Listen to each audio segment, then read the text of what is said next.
లంబోదరాయ నమః. శ్రీ సీతాలక్ష్మణ భరత శత్రుఘ్న హనుమత్ సమేత శ్రీ రామచంద్ర పరబ్రహ్మణే నమః. జై హనుమాన్. తారాని ఆధ్యాత్మిక ఛానల్ ప్రేక్షకులందరికీ హనుమాన్ జయంతి శుభాకాంక్షలు. హనుమంతుని పుట్టినరోజు సందర్భంగా ఈరోజు మనం హనుమంతుని యొక్క జన్మరహస్యం తెలుసుకుందాం.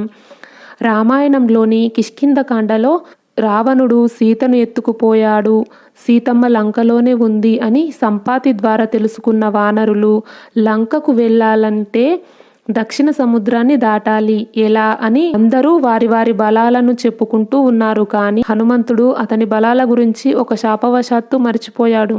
ఎవరైనా గుర్తు చేస్తే గుర్తుకు వస్తుంది. అయితే అందరూ వారి వారి బలాలను చెప్పుకోగా భల్లూక మహారాజు అయిన జాంబవంతుడు తన బలం గురించి వానర సేనలతో, ఇంతకు ముందు వయసులో ఉన్నప్పుడు నాకు కూడా ఎంతో శక్తి ఉండేది, ఇప్పుడు వృద్ధుణ్ణి అయిపోయాను, అయినా కూడా నేను 90 యోజనాలైతే వెళ్ళగలను.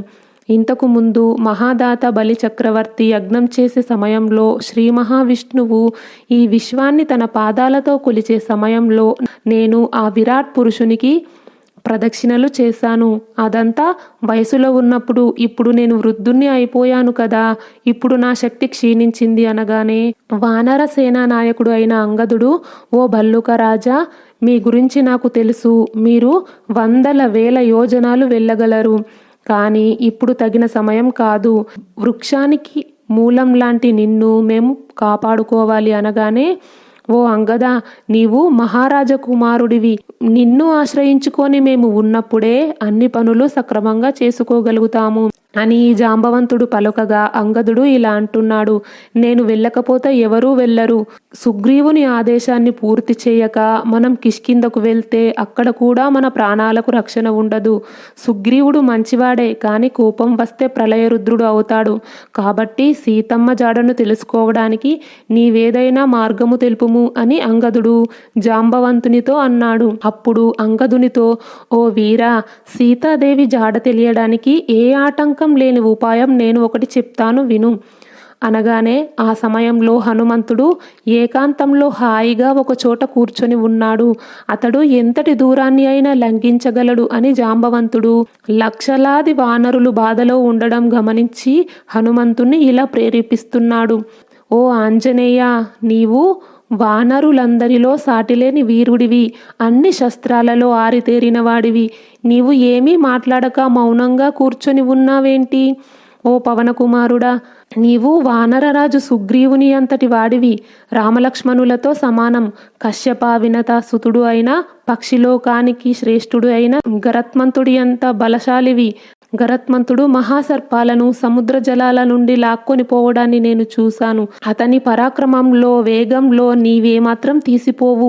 ఓ వానర శ్రేష్ఠ, బలము ప్రజ్ఞ తేజస్సు ధైర్య సాహసాలలో నీవు అందరూ ప్రముఖుల కంటే గొప్పవాడివి. ఇలాంటి నీ ప్రత్యేకతను నీవే గుర్తించడం లేదేంటి?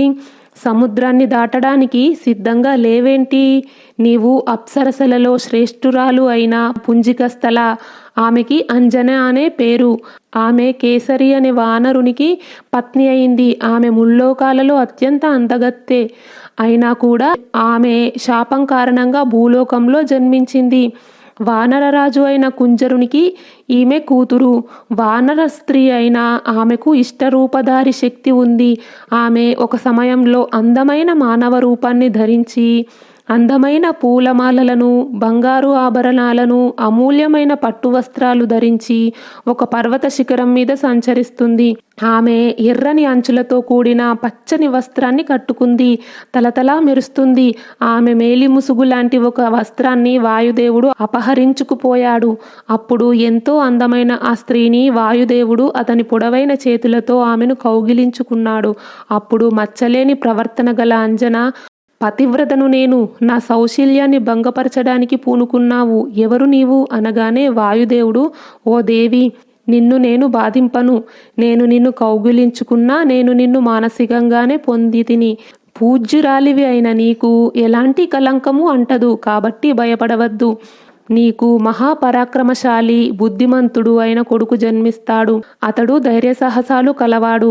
ఆకాశంలో ఎగరటం, సముద్రాలను లంఘించడంలో అతను నాయంతటి పరాక్రమవంతుడు కాగలడు. ఓ వానరవీర మహాబాహు, వాయుదేవుడు ఇలా అనుగ్రహించి వెళ్ళగానే అంజనాదేవి మనస్సు కుదుటపడింది, ఎంతో ఆనందపడింది. ఆ తరువాత ఆమె గుహలో వానర శ్రేష్ఠుడు అయిన నీకు జన్మను ఇచ్చింది. ఆ తరువాత నీవు బాల్య దశలో ఉన్నప్పుడు ఉదయించే సూర్యుణ్ణి చూసి ఆ సూర్యబింబాన్ని వనాలలో ఒక ఫలమేమో అనుకొని దానిని తినాలనే ఆశతో ఆకాశంలోకి ఎగిరావు. ఆ సమయంలో నీవు చాలా యోజనాల దూరానికి అంతరిక్షంలోకి ఎగిరిపోయావు. అప్పుడు సూర్యకిరణాల వేడి నీపై తీవ్రంగా పడ్డా కూడా నీవు పట్టించుకోలేదు. అంతరిక్షంలో దూసుకొని పోతున్న నిన్ను చూసి ఇంద్రుడు కోపగ్రస్తుడై నీపై తన వజ్రాయుధాన్ని ప్రయోగించాడు. అప్పుడు నీవు పర్వత శిఖరం పైన పడిపోయావు. నీ కోమలమైన దవడలకు దెబ్బ తగిలింది. అప్పుడు నీ దవడ అంటే హనువుకి దెబ్బ తగలడం వల్ల నీకు హనుమంతుడు అనే పేరు వచ్చింది.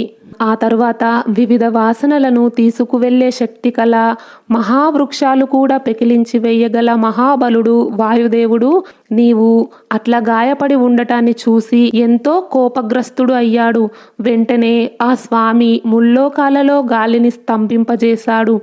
అప్పుడు ముల్లోకాలకు ప్రాణవాయువు లేక విలవిలలాడాయి.